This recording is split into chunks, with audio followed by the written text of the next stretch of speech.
The galaxy had always been a place of wonder, danger, and constant change. For centuries, countless civilizations had expanded across the stars, building empires, forming alliances, and waging wars that shaped the very fabric of space. Some civilizations were vast and powerful, their fleets numbering in the millions. Their technology so advanced that ordinary beings could hardly comprehend it. Yet among all these civilizations, there was one that most others quietly feared, whispered about in secret corridors of galactic councils and strategic outposts. That civilization was humanity. Humans were not the largest species in the galaxy. They were not the most technologically advanced. Many other civilizations had ships that could travel faster than human vessels, weapons that could annihilate planets in moments, and intelligence networks that spanned entire galaxies. Yet humans had something that few others possessed: unpredictability. Their ability to survive, adapt, and endure circumstances that would destroy most other species made them uniquely dangerous. They were a species that refused to yield, that learned quickly from failure, and that could strike back in ways no one anticipated. At the heart of humanity's power was a special group known as the Death. These were humans trained and bred under the harshest conditions on Earth. Earth itself was a planet of extremes, filled with deserts, frozen wastelands, toxic swamps, and raging storms. The people who grew up in these regions were hardened from birth. They were stronger, faster, and smarter than ordinary humans in many ways. They had learned to survive in conditions that would kill most other species. They could endure temperatures that would freeze or burn, breathe in atmospheres toxic to others, and go days without food or water while maintaining their strength and focus. But the Deathworlder's abilities were not just physical. They were mentally resilient in ways that few could imagine. They learned to remain calm under extreme stress, to make decisions in split seconds that could mean life or death, and to see opportunities where others saw only obstacles. They trained in strategies, tactics, and advanced combat from a young age. Every challenge they faced on Earth was a preparation for challenges in space. Every day of harsh training made them ready to face alien worlds, hostile civilizations, and battles that could decide the fate of entire systems. Despite their reputation, humanity had not sought war. Humans had often chosen observation over confrontation. They built fleets, trained their warriors, and developed advanced weapons, not to dominate the galaxy but to protect themselves and their territories. They watched as alien civilizations expanded, some peacefully, some aggressively. They listened to the councils, treaties, and agreements made between other species, carefully learning, analyzing, and waiting. The galaxy did not fully understand this patience. Many believed humans were weak, that they would retreat or negotiate under pressure. This assumption would be a grave mistake. For decades, humans had kept their most advanced technologies and their most fearsome fleets hidden. Their presence in space was known, but their true strength remained a closely guarded secret. Many alien civilizations had attempted to probe human defenses, send spies, or test human resolve. Every time, they encountered resilience and cunning they did not anticipate. They found that humans could respond in ways that were both subtle and devastating. A simple warning shot could cripple a fleet. A small strike on a supply line could halt an entire invasion. And a single Deathworlder unit could eliminate a key threat with efficiency that left the enemy baffled. The turning point came when intelligence reports began to indicate unusual movements near human-controlled sectors. Alien fleets that had previously ignored humans now started to approach, testing boundaries and probing for weaknesses. Some of these civilizations were new, inexperienced, and overconfident. Others were longtime adversaries who had learned from past encounters but were still unwilling to underestimate humanity. The pattern was clear. The galaxy was beginning to challenge the humans, believing that their strength was a bluff, that their patience could be broken, and that humans would eventually yield. That human leadership faced a critical decision. Their councils debated whether to confront these advances directly, whether to send diplomatic envoys, or whether to continue observing quietly. The choice was not simple. Engaging in a full-scale conflict could provoke widespread war. Remaining passive could invite invasions and embolden enemies. Yet for humanity, the decision was guided by principle and by understanding of their own capabilities. They knew their Deathworlder fleet existed not as a threat but as a deterrent. They understood that showing restraint could sometimes convey more power than an immediate strike. The galaxy needed to see that while humans did not seek war, they would respond with overwhelming force if provoked. The Deathworlder fleet itself was a marvel of human ingenuity. Every ship, from the smallest scout to the largest battlecruiser, was designed to survive where others would fail. Their hulls were reinforced with materials unknown to most alien civilizations, capable of withstanding extreme impacts, radiation, and energy weapons. Their engines allowed for speeds and maneuvers that could outmatch almost any pursuer. The fleet was organized with precision, each unit trained to work in perfect coordination with the others. Their strategies were flexible, allowing them to adapt mid-battle to changing circumstances, outflanking larger forces, and striking at the most critical points of an enemy formation. But perhaps the most dangerous aspect of the Deathworlder fleet was the human commanders. These were individuals who had risen through countless trials, trained in combat, leadership, and strategy from youth. They had faced situations where mistakes meant death, and every decision had honed their ability to predict, manipulate, and overcome adversaries. Their minds were as formidable as their weapons. They understood that fear, anticipation, and the psychology of an enemy could be used as effectively as any laser or missile. As the alien movements became more frequent, the galaxy began to feel the tension. Reports of alien emissaries visiting human-controlled systems to negotiate or intimidate began to spread. Some came with offers of alliance, some with threats, and some with the faint hope that humans would back down. Yet humanity's response remained measured. They sent observers, monitored transmissions, and allowed the aliens to test the boundaries carefully, methodically, without revealing the full extent of their capabilities. The message was clear: humanity was watching, and humanity would act, but only when necessary. It was in this period of quiet preparation that many alien civilizations first realized the true nature of the humans they had underestimated. They saw the discipline of the Deathworlders, the efficiency of human fleets, and the precision of their tactical responses. They noticed that even minor provocations were met with swift and effective counters. They began to whisper warnings to each other, noting that humans were patient, but their patience was not infinite. They began to understand that provoking humans was dangerous, not only because of the strength humans possessed, but because humans were willing to use it decisively when the moment demanded. Humanity's strategy was rooted in experience. They knew that brute force alone was not always enough. They combined their raw power with intelligence, observation, and a deep understanding of psychology. They studied their adversaries, learned their habits, and anticipated their moves. Every patrol, every mission, every scouting expedition was part of a larger plan to maintain security, deter aggression, and prepare for the possibility of conflict. The Deathworlders trained constantly, simulating scenarios that ranged from small-scale strikes to full-scale galactic war. Every simulation, every drill, and every exercise built confidence, skill, and readiness.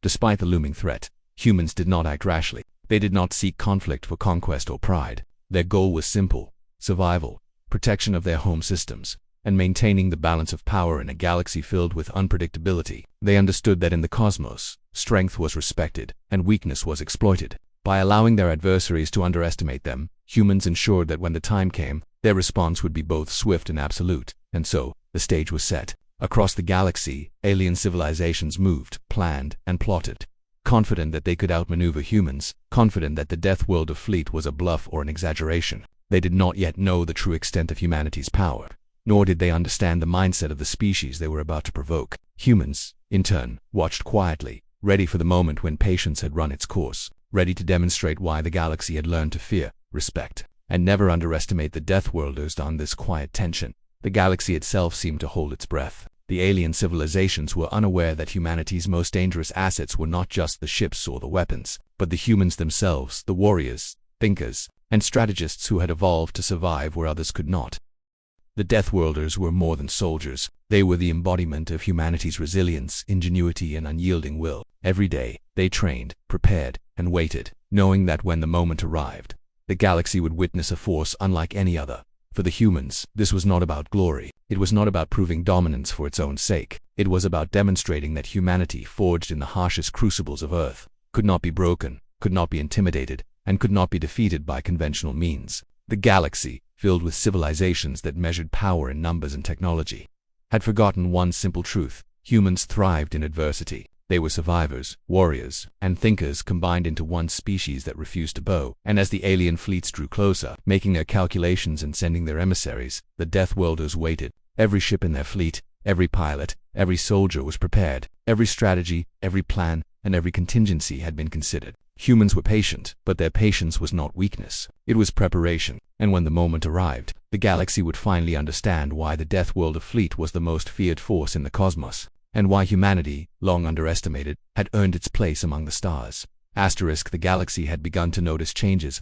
Where once alien ships had avoided human-controlled sectors, now they appeared in greater numbers, probing boundaries, testing defenses, and making calculations about humanity's willingness to respond. At first, the movements were subtle small scouting parties, unarmed observation vessels, or single ships attempting to slip through human patrols unnoticed. Many of these fleets believed that humans would not challenge them, that Earth's defenders were more of a legend than reality. They underestimated the quiet precision of the Deathworlder fleet, whose every sensor and satellite detected even the faintest disturbances in space. It began with a pattern, almost imperceptible, that human intelligence analysts quickly identified. Alien transmissions, intercepted by Earth's deep space listening stations, hinted at coordination and planning. Communications between previously unrelated species suggested the formation of a coalition, one that intended to exploit perceived human weaknesses. Some were new species, young civilizations eager to prove themselves. Others were older, long-established powers that had grown arrogant with age and technology. All of them, in their own ways,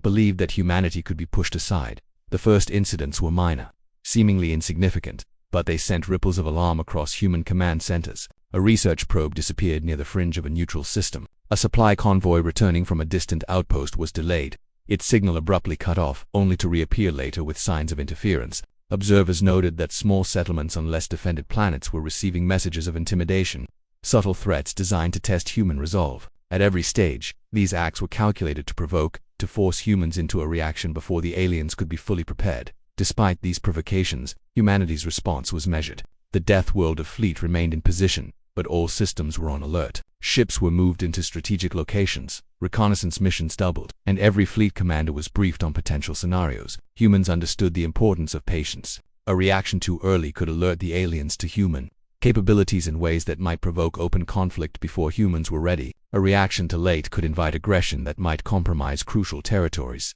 The balance was delicate, and humans were acutely aware of it. The aliens, on the other hand, were emboldened by their perception of human hesitation. They began to send larger fleets, gradually testing human defenses in increasingly daring maneuvers. One faction, a species known for their speed and maneuverable ships, tried to force a passage through a critical trade corridor near Earth's outer systems. Their intent was clear: to provoke a response, to see if humans would risk a full-scale engagement. The Deathworlder commanders anticipated this. Using advanced cloaking and sensor technology, human ships shadowed the alien fleet, remaining undetected while mapping their formations, weapons, and potential vulnerabilities. Every move was calculated. Every observation noted that it was during this period that the alien coalition began to communicate openly. They sent emissaries broadcasting messages of both threat and diplomacy. Their words were carefully chosen.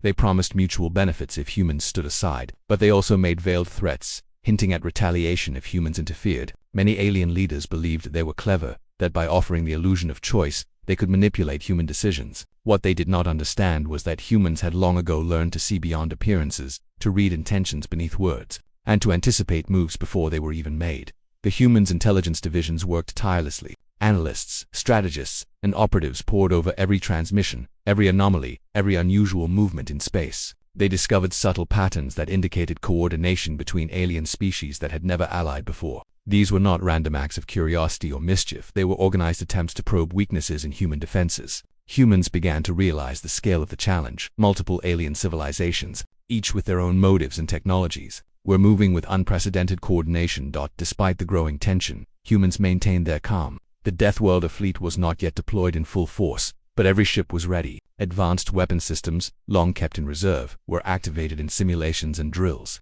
Pilots trained tirelessly, practicing maneuvers against virtual fleets that simulated alien capabilities. Soldiers rehearsed boarding operations, defensive strategies, and planetary defense protocols. Earth's command centers conducted war games that explored hundreds of scenarios, considering every possibility, predicting every likely alien response. The galaxy might have thought humans were hesitant, but they were in fact meticulously preparing for every eventuality. Meanwhile, the aliens continued to escalate, unaware that their provocations were playing into human hands. Small skirmishes began to occur along the edges of human-controlled sectors. Alien ships would attempt harassment runs on convoys or outposts, only to find that human defenses had anticipated their every move. Strikes that seemed daring were quickly neutralized by precise, calculated countermeasures. Humans did not respond with overwhelming force, but with efficiency and intelligence, demonstrating that they were watching, learning, and controlling the flow of events. Tension across the galaxy began to build. Word of human patience spread, but so did tales of their sudden, precise counterattacks. Many alien leaders began to second-guess their assumptions. They realized that humans were not naive, that their reputation as unpredictable was well-earned, and that provocation might carry risks they had not fully appreciated. Emissaries were sent repeatedly, often pleading for negotiation, offering trade, or attempting to bribe human officials with technology or resources. Each time, human leaders carefully considered the offer, weighing potential outcomes and always choosing restraint when it served the larger strategy.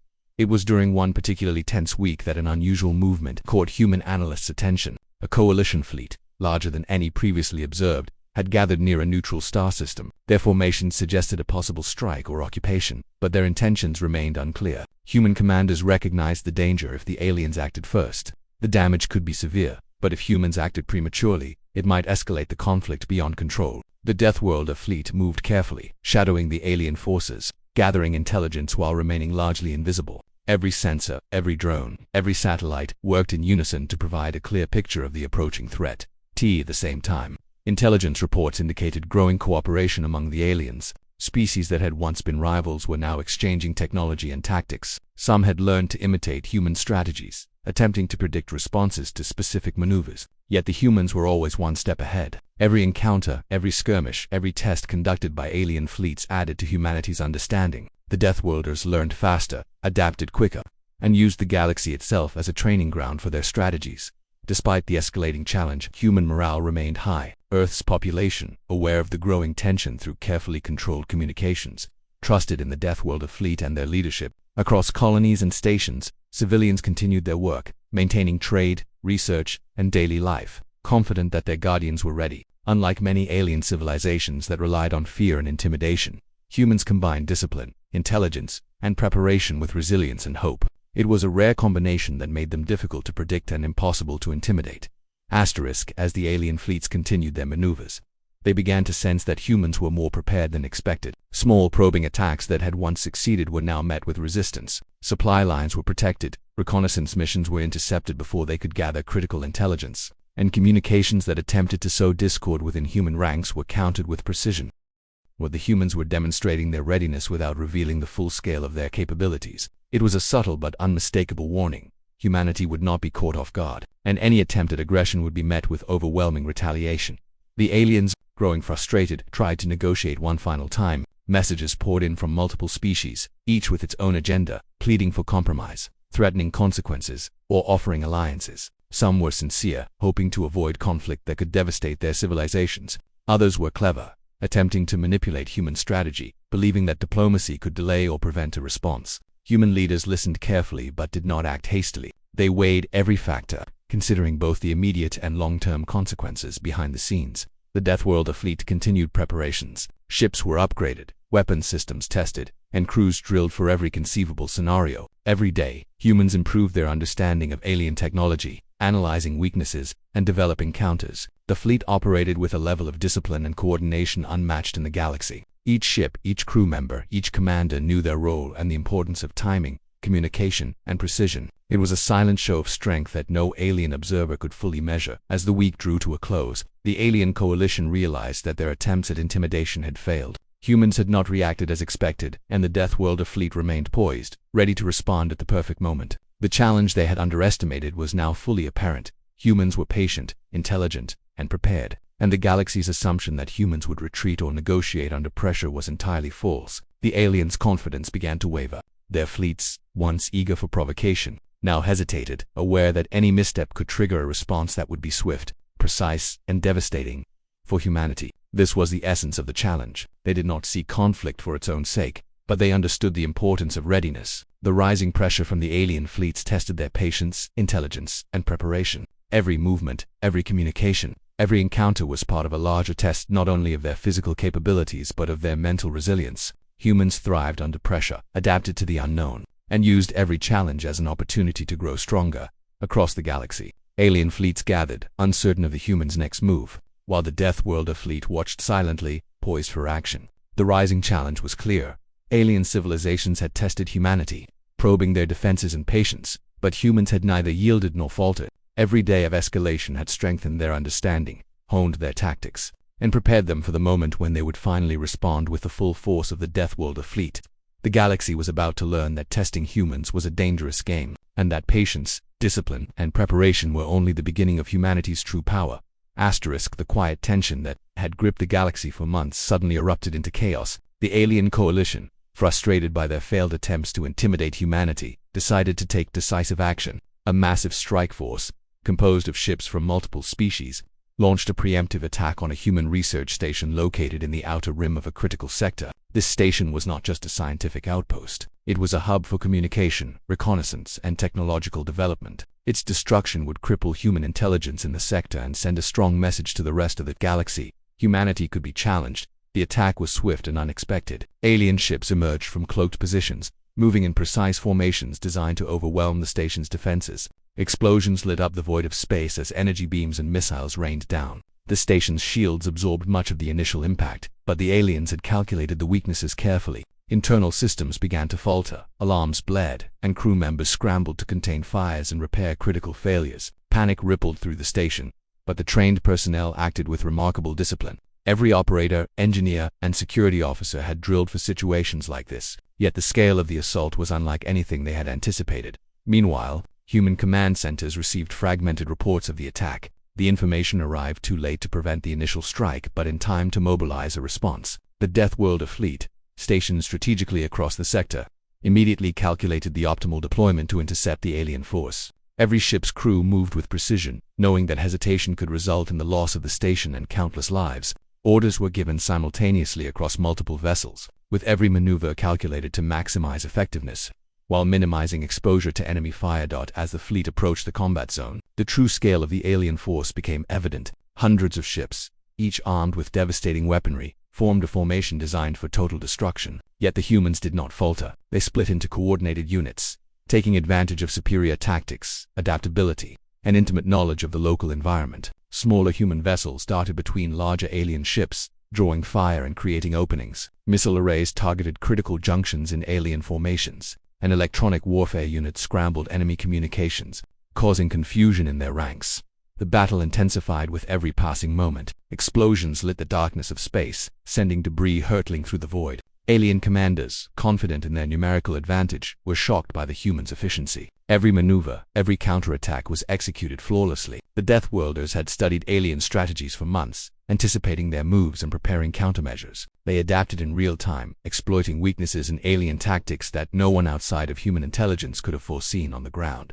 The crew of the research station continued their fight. Engineers worked tirelessly to repair damaged systems. Scientists coordinated emergency power routes, and security forces defended key installations against boarding parties deployed by the alien attackers. Though they were outnumbered and outgunned, their training and determination allowed them to hold critical systems long enough for the fleet to arrive. Every decision made in those frantic moments was a matter of life and death, and every success contributed to the larger strategy of human resilience. As the Deathworlder fleet engaged the alien forces, the intensity of the battle reached unprecedented levels. Human ships moved with incredible coordination, striking at weak points in alien formations while maintaining defensive postures. Alien vessels, despite their technological advantages, found themselves caught off guard by the humans' unconventional tactics. The Deathworlders did not simply follow conventional battle doctrines. They anticipated enemy maneuvers, countered them before they could unfold fully, and adapted their strategies in real time. This combination of preparation, skill, and unpredictability created chaos in the alien ranks. Amid the fighting, alien leaders realized that their preemptive strike had failed to achieve its intended effect. Rather than breaking human morale, it had activated the full potential of the Deathworlder fleet. Communications between alien commanders grew frantic, orders conflicted, and confusion spread across their forces. Smaller vessels, attempting to escape destruction, collided with each other or strayed into trap zones carefully laid by the humans. In a matter of hours, a fleet that had seemed invincible began to fracture under pressure, unable to recover from the coordinated human onslaught. The critical moment came when a particularly large alien warship, serving as the command vessel for the strike force, moved to engage the station directly. Its weapons could destroy the station within minutes, and it was heavily shielded, impervious to conventional attacks. Human commanders recognized the danger immediately. A daring plan was devised. Smaller attack groups would lure the command ship into a kill zone, where concentrated firepower and specialized weaponry would target its weak points. Timing and precision were essential. A single misstep could allow the ship to destroy the station and escape, leaving the humans with catastrophic losses. The plan was executed flawlessly. Human vessels drew the command ship into position, using feints and maneuvers that forced it to reveal vulnerabilities in its shield patterns. Missile salvos and energy blasts struck simultaneously from multiple angles, exploiting the brief openings. For a tense moment, it seemed that the ship might withstand the attack, its shields holding firm against the concentrated assault. Then, a calculated strike hit a critical junction, causing catastrophic failure in the ship's core systems. Explosions rippled across its hull, and the massive vessel disintegrated in a brilliant cascade of fire and debris. The loss of the command ship threw the alien fleet into disarray, further tipping the battle in humanity's favor. Even as the battle raged on, the aliens attempted to negotiate, sending desperate messages pleading for ceasefires. Their words carried panic and fear, acknowledging the humans' skill and power. Some alien commanders offered surrender terms, hoping to save what remained of their fleets. But humans had learned from history that hesitation could invite future attacks. The Deathworlder fleet, while merciful when appropriate, understood the importance of decisively ending a threat. They continued to engage strategically, ensuring that alien forces could not regroup or pose a renewed danger.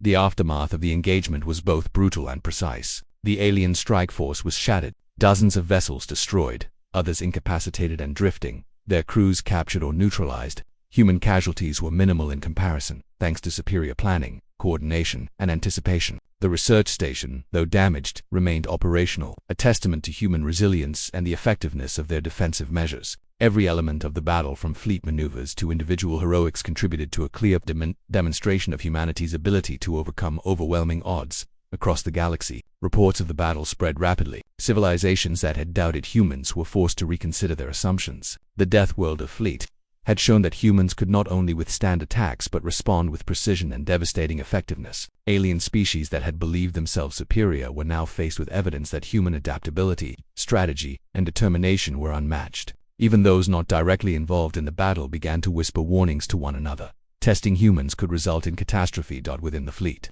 commanders took time to assess and consolidate. Repairs were made to ships, crews were debriefed, and intelligence gathered during the engagement was analyzed. Every detail of the battle was scrutinized, not to boast, but to ensure that humans could learn from every encounter. They prepared for future challenges, knowing that the galaxy had taken notice and that further attempts at aggression were inevitable. The critical moment had passed, but it had left an indelible mark. Humanity had demonstrated its full capability, and the consequences of misjudging them were clear on Earth and across human-controlled systems. The population watched in awe as news of the battle reached them. The destruction of the alien fleet was celebrated not as a triumph of aggression, but as proof that humanity could survive and protect itself in the face of overwhelming danger. It reinforced the understanding that humans were not to be underestimated, that their patience, preparation, and adaptability were formidable. The critical moment had revealed the strength, courage, and intelligence of the Deathworlder fleet, earning respect and caution from every corner of the galaxy, even among the surviving aliens. The memory of the battle lingered. Those who had survived and returned to their home systems carried stories of precision, coordination, and ruthlessness tempered by discipline. They described humans not as reckless warriors, but as a species whose patience could be mistaken for weakness, whose preparation could turn the tide of battle, and whose adaptability allowed them to respond to threats in ways no one had anticipated. For these survivors, the critical moment was a lesson that would shape their civilizations, strategies for decades to come. The battle marked a turning point in galactic relations. It was not the end of conflict, nor did it guarantee lasting peace, but it established a clear hierarchy of power and respect. Humans had shown that they could respond decisively when provoked, and that the Deathworlder fleet, though numerically smaller than many alien forces, was capable of overwhelming even the most formidable enemies. The critical moment had passed, but the implications resonated across every system, influencing diplomacy strategy and the calculations of every species that encountered humanity. As the dust settled, humans reflected on the events with clarity. The engagement had been necessary, not for conquest, but for survival. The lesson was simple yet profound. Patience, preparation, and intelligence, combined with decisive action at the right moment, could overcome even the most dangerous challenges. The critical moment had tested every element of humanity's strategy, every decision of its leaders, and every skill of its warriors. Humanity had emerged not just victorious, but wiser, stronger, and more prepared for the challenges that lay ahead. The galaxy had seen the Deathworlder fleet in action. They had witnessed the precision, the discipline, and the unyielding resolve of humanity. The critical moment, when the alien coalition's strike had reached its peak, had revealed a force unlike any other. Humans who could endure, adapt, and strike with power that left their enemies pleading and the galaxy in awe. From that point forward, every civilization understood that testing humans was a gamble that could cost entire fleets, entire planets, and potentially the survival of their species. The battle had reached its peak, and yet humanity did not rush into mindless destruction. The Deathworlder fleet moved with a calm precision that contrasted sharply with the chaos of the alien forces. Every strike, every maneuver, every action was calculated to end the conflict efficiently and decisively while minimizing unnecessary loss. The alien coalition, though vast and technologically advanced, had underestimated the depth of human strategy. They had believed that overwhelming numbers would guarantee victory, that fear could bend humans to their will. What they had not understood was that humans measured power differently. Strength for humans was not just in numbers or weaponry, but in patience, intelligence, adaptability, and the capacity to exploit every weakness in an opponent. As the fleet engaged the remnants of the alien forces, it became evident that the humans were not merely reacting, they were shaping the battlefield. They anticipated every counterattack, predicted every maneuver, and used the enemy's own formations against them. The Deathworlder ships moved like a single organism, communicating faster than the aliens could perceive. Each squadron had a precise role, and each unit was trained to adapt instantly if a situation deviated from expectations. The aliens, on the other hand, struggled to coordinate their surviving vessels. Orders were conflicting, morale was waning, and chaos reigned. Human commanders made decisions that demonstrated their mastery of strategy. Key alien leaders were identified and neutralized first. Strike teams focused on crippling command ships, communications vessels, and supply lines, effectively paralyzing the alien coalition. Without centralized coordination, the alien fleets were forced to fight individually. Their strength in numbers rendered meaningless. Every move that humans made was designed not only to destroy but to ensure that resistance could not rebuild. Their actions were methodical, precise, and ruthlessly effective. Yet even as the humans struck decisively, they were not cruel for the sake of cruelty. The fleet was trained to incapacitate when possible, to give adversaries a chance to surrender rather than face total annihilation. Alien crews that signaled surrender were carefully contained. Ships that were too damaged to recover were left in neutral zones rather than being destroyed outright. Humans understood that every life saved, even of enemies, was a step toward long-term stability in a galaxy that had learned through conflict how unpredictable and dangerous it could be. Discipline, mercy, and strategic thinking were hallmarks of the Deathworlder way.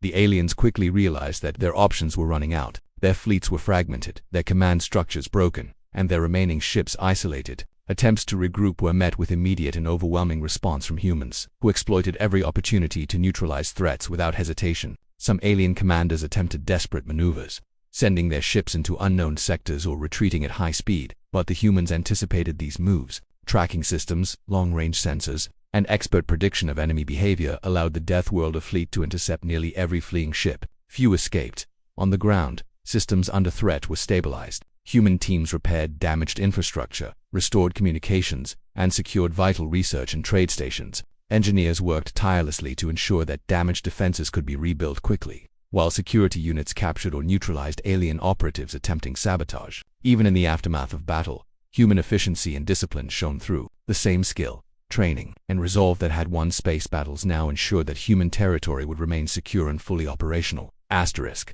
The critical strikes by the humans left alien fleets in shambles. Major command vessels had been destroyed, key supply routes were severed, and morale among alien crews collapsed. Small groups surrendered, signaling their defeat, while others attempted to flee into uncharted space, knowing that they could not confront the humans directly. Communication relays were captured and used to broadcast a clear message: the Deathworlder fleet had decisively won, and further aggression would result in total destruction. Humanity had proven that numbers alone could not defeat them. Amid this decisive action, humans did not allow their focus to slip. Every damaged human ship was immediately accounted for. Every crew member checked and reassigned, and every operational system re-evaluated to ensure that no vulnerability remained. The fleet maintained a defensive posture even while pursuing the remaining alien vessels, ensuring that they were never caught off guard. Discipline, vigilance, and preparation ensured that humanity's victory was complete and sustainable, not fleeting or superficial. As the alien coalition realized the futility of continued resistance, surrender became the only logical option. Human negotiators facilitated orderly surrenders, ensuring that prisoners were treated according to interstellar protocols while extracting crucial intelligence. Alien leaders, once arrogant and defiant, were now pleading for survival. They were forced to acknowledge that humanity's strategic skill, coordination, and combat capability had exceeded anything they had anticipated. What had started as a preemptive strike against humans had become a devastating lesson in the consequences of underestimating a species forged in adversity. The resolution of the conflict also demonstrated humanity's ingenuity in logistics and strategy. Supply chains, already highly organized, allowed the fleet to operate continuously without pause, striking decisively while ensuring that ships and crews remained fully functional. Repair teams moved rapidly to restore damaged vessels.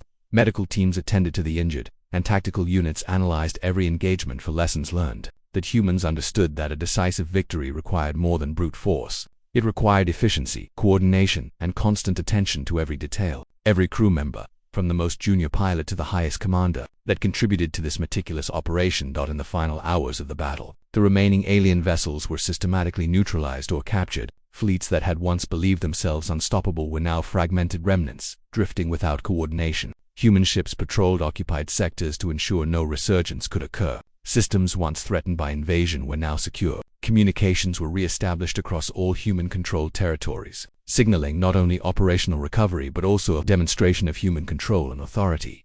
The outcome sent shockwaves across the galaxy. Alien civilizations that had watched from afar realized that humanity had demonstrated not only combat power but strategic mastery. They had witnessed how humans could integrate intelligence, training, discipline, and technology to deliver overwhelming results without unnecessary chaos. Even those who had not participated directly understood that testing humanity's patience or underestimating their capabilities could have catastrophic consequences. The resolution was more than the end of a battle. It was a statement of human presence and power in the galaxy. In the aftermath, human leaders conducted detailed analyses of the engagement. Every maneuver, every strike, and every tactical decision was reviewed to extract insights for future operations. Intelligence gathered from captured alien communications revealed the coalition's plans, motives, and vulnerabilities. This information would allow humans to anticipate future threats and prevent similar challenges from escalating. The resolution, therefore, was not only about victory in the immediate conflict but also about securing long-term strategic advantage in a galaxy that was now acutely aware of humanity's capabilities. Civilian populations, both on Earth and across colonies, were deeply affected by the news. The destruction of the alien strike force was broadcast in a controlled manner, emphasizing the skill, courage, and discipline of the humans involved rather than the violence itself. Confidence in the Deathworlder fleet soared, and the knowledge that humanity could defend itself against overwhelming odds inspired a sense of security and pride. Humanity's victory reinforced the understanding that survival in the galaxy depended not only on strength but on preparation, intelligence, and resilience. Alien survivors, on the other hand, returned to their systems humbled and wary. Reports of the humans' precise tactics, unyielding discipline, and efficient execution circulated widely. Fleet commanders revised strategies, sought new alliances, and reconsidered every past assumption about human behavior. The resolution of this conflict served as a stark warning. Humanity's patience was not weakness, and their capacity to respond decisively was unmatched. The lessons learned would influence interstellar diplomacy and military planning for decades to come. The resolution phase also highlighted the human approach to conflict. Unlike civilizations that relied on intimidation, brute force, or fear to assert dominance, humans demonstrated that true power lay in preparation, strategy, and adaptability. Their ability to integrate multiple dimensions of warfare, tactical, technological, psychological, enabled them to overcome a force that outnumbered them and, in some respects, outgunned them. Every victory was a result of deliberate thought, discipline, and a deep understanding of both allies and adversaries. At the fleet command level, the resolution brought a period of reflection and reinforcement. Debriefings were held, lessons were shared, and adjustments were made to strategies, training programs, and fleet deployments. Humans recognized that victory was never guaranteed, and that constant vigilance was required to maintain security. Yet, even as they prepared for future challenges, there was a shared sense of accomplishment. The Deathworlder fleet had faced the rising challenge head-on, escalated to the critical moment, and now brought resolution with efficiency and intelligence that no alien force could ignore. Even as the battle ended, humans maintained a watchful eye on the remnants of the alien coalition. Patrols and observation units ensured that no attempts at regrouping or retaliation would succeed. The resolution was thus not just a conclusion to the conflict, but a demonstration of enduring power. The galaxy had been reminded that humanity's reach extended far beyond Earth, that the Deathworlders were a force to be reckoned with, and that any species considering aggression would face the consequences swiftly and decisively. The conflict's resolution also had an internal effect on humanity. Leaders, strategists, and warriors reflected on the effectiveness of their planning and execution. Morale was reinforced, trust in leadership strengthened, and the lessons of the engagement would shape the philosophy of future human operations. Humanity had proven that patience, preparation, and adaptability could overcome the greatest challenges. The resolution marked not just the end of a battle, but the solidification of a reputational warning to the galaxy that humans, when pushed, could strike with precision and unparalleled power. Even as celebrations were subdued in recognition of the gravity of the conflict, the resolution left no doubt about the outcome. Alien fleets had been broken, critical territories secured, and humans had emerged stronger, wiser, and more prepared. Diplomats, strategists, and commanders across civilizations took note, and the echoes of this decisive resolution would resonate throughout the galaxy for years to come. Humanity had acted not out of aggression, but out of necessity, and the results had demonstrated a balance of strength, strategy, and morality that few could match. The dust settled. Humanity had not only defended its territory but had reinforced the understanding that the Deathworlder fleet was a force capable of shaping the galaxy. The resolution was complete. Alien aggression had been neutralized. Critical assets were secure, and the galaxy now understood the consequences of underestimating humanity. Every ship, every soldier, every strategy contributed to this outcome. and the lessons learned would guide future engagements. That humans had shown that victory was achieved not merely through weapons or numbers but through intelligence, preparation, adaptability, and unwavering resolve.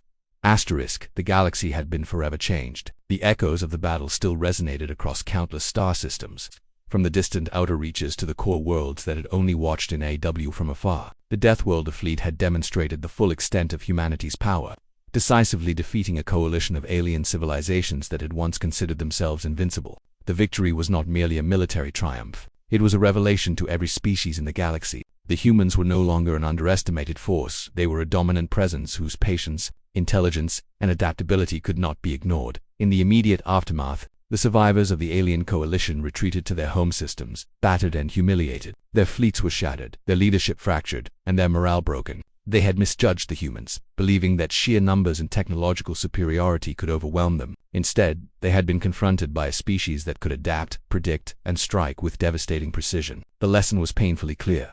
Humans were not reckless or impulsive, but deliberate, disciplined, and utterly relentless when provoked. For humanity. The aftermath was a time of careful consolidation. Commanders assessed the fleets, repaired damaged ships, and ensured that every system under human control was fully operational. Medical teams treated the wounded, engineers rebuilt stations and outposts, and intelligence officers analyzed every piece of data captured from the alien forces. No detail was overlooked. Every engagement, every maneuver, and every interaction during the battle was reviewed to refine strategies and prepare for future challenges. Humans understood that victory did not guarantee security, and that constant vigilance was required to maintain their position in the galaxy. The Deathworlder fleet returned to its bases with a quiet dignity. The warriors, though exhausted from relentless combat, were proud of their accomplishments. They had faced overwhelming odds and emerged victorious, but their focus remained on preparation rather than celebration. The humans knew that the galaxy would remember this conflict and that other civilizations would be watching closely. The fleet's actions had sent a clear message. Humanity was strong, capable, and ready to protect its interests without hesitation. Across human colonies, the population experienced a mixture of relief, pride, and reflection. News of the victory spread through controlled channels, highlighting the discipline, strategy, and courage of the humans rather than the violence itself. Civilians marveled at the precision of the Deathworlder fleet, understanding that survival in the galaxy depended not only on technology but on intelligence, coordination, and resilience. The conflict had reinforced a sense of security, showing that humans could withstand challenges far greater than anyone had imagined. Human leaders reflected deeply on the lessons of the engagement. They considered the patience required to allow the alien coalition to expose its intentions, the careful planning that ensured a decisive response, and the adaptability that allowed them to overcome unexpected challenges. Every decision, from the highest strategic command to the actions of individual pilots and soldiers, had contributed to the success of the operation. Leadership recognized that the ability to learn, adapt, and remain disciplined under pressure was as important as firepower in determining the outcome of interstellar conflicts. The aliens who had survived the battle would carry the memory of humanity's power for generations. Stories of the Deathworlder fleet's precision, discipline, and adaptability spread quickly. Fleet commanders across the galaxy began to revise their strategies, incorporating the reality of human capability into their calculations. Diplomats approached human representatives with caution, and even long-standing rivalries among alien civilizations were tempered by the acknowledgement that humans were now a force to be respected and feared. The aftermath had fundamentally altered the balance of power in the galaxy. Humanity also took the opportunity to reflect on its own nature. They considered the qualities that had allowed them to prevail: resilience, adaptability, patience, intelligence, and the willingness to act decisively when necessary. They understood that their greatest strength lay not in the weapons they wielded but in their ability to endure, learn, and respond to challenges with precision. The Deathworlders embodied these qualities, representing the culmination of centuries of adaptation, training, and preparation on the harshest planet in the galaxy. Within the fleet, debriefings and reviews became an essential part of the aftermath. Commanders discussed what had gone well, what could be improved, and how future operations might be even more effective. Tactical officers shared insights gained from analyzing alien maneuvers, while engineers proposed enhancements to ships and systems based on battlefield performance. Every crew member, from pilot to technician, participated in these discussions, ensuring that the lessons of the conflict would be preserved and applied to future challenges. The process was methodical, deliberate, and comprehensive. The human victory also prompted a re-evaluation of interstellar relations. Diplomats and strategists worked to establish clearer boundaries, communicate the consequences of aggression, and ensure that other civilizations understood the new reality of human power. Humans were no longer content to remain in the shadows of galactic politics. They had demonstrated their strengths and would now insist on recognition of their influence and rights. The aftermath was as much about establishing respect and deterrence as it was about recovering from battle. The alien species that had survived the conflict were forced to rethink their priorities. Long-held assumptions about dominance, technological superiority, and strategy had been challenged by humanity's performance. Leaders of these civilizations faced internal criticism for underestimating humans and for the catastrophic losses incurred. Many sought new alliances, hoping to strengthen themselves against a species they had once dismissed. Some even approached humans with offers of cooperation, understanding that reconciliation might be preferable to renewed conflict. The aftermath reshaped diplomatic relations across the galaxy. On the human side, the reflection extended beyond immediate military and political concerns. Philosophers, scholars, and historians began to study the conflict. Considering what it revealed about human nature, resilience, and strategy, they noted that humans had been tested under extreme pressure, yet had remained disciplined, intelligent, and decisive. The battle demonstrated that true strength was not measured solely by power or numbers but by the capacity to endure, learn, and act effectively when the stakes were highest. Humanity's reflection was as much about understanding themselves as it was about assessing the galaxy. The impact on human culture was profound. Stories of the Deathworlder fleet's actions spread across colonies, inspiring pride, confidence, and unity. Artists, writers, and educators highlighted the lessons of strategy, discipline, and courage, ensuring that the memory of the conflict would be preserved for future generations. The victory became a defining moment in human history, a benchmark against which all future challenges would be measured. It reinforced the belief that humans could thrive in adversity, adapt to unforeseen threats, and protect what they had built with intelligence and determination. Strategically, the aftermath of the battle led to improvements in human defense systems and readiness. Every lesson learned was translated into new protocols, technologies, and training programs. Colonies were better prepared, fleets were more versatile, and commanders were equipped with knowledge that would prevent similar threats from escalating in the future. Humans recognized that the galaxy was vast, unpredictable, and often dangerous, and that continuous preparation was essential to survival. The reflection on the conflict ensured that humanity would remain vigilant, capable, and ready for whatever challenges lay ahead. The psychological impact on humanity was equally important. The battle had proven that they could face overwhelming odds and prevail. Confidence in leadership, trust in the Deathworlder fleet, and belief in their own resilience was strengthened across human populations. Communities that had once feared alien aggression now understood that humans could defend themselves decisively. The aftermath reinforced a sense of unity and purpose, reminding humans that cooperation, preparation, and intelligent action were the keys to survival in a galaxy filled with uncertainty. Even as humans reflected on their victory, they remained aware of the responsibilities it entailed. Power brought not only protection but also scrutiny, expectations, and potential challenges. Humanity had set a precedent. Any species considering aggression would face the consequences. With this new status came the obligation to act wisely, to maintain discipline, and to continue learning from every encounter. The aftermath was a period of both celebration and careful consideration, balancing pride in achievement with the understanding that vigilance was never optional. Alien civilizations, meanwhile, began to spread cautionary tales of the conflict. Stories of the Deathworlder fleet's precision, coordination, and strategic brilliance circulated widely. Commanders who had survived spoke of humans as a species whose patience could be mistaken for weakness, whose discipline allowed them to exploit every mistake, and whose power was matched by intelligence. The aftermath had created a lasting impression. Humans were a force that could not be underestimated, and the consequences of testing them could be catastrophic.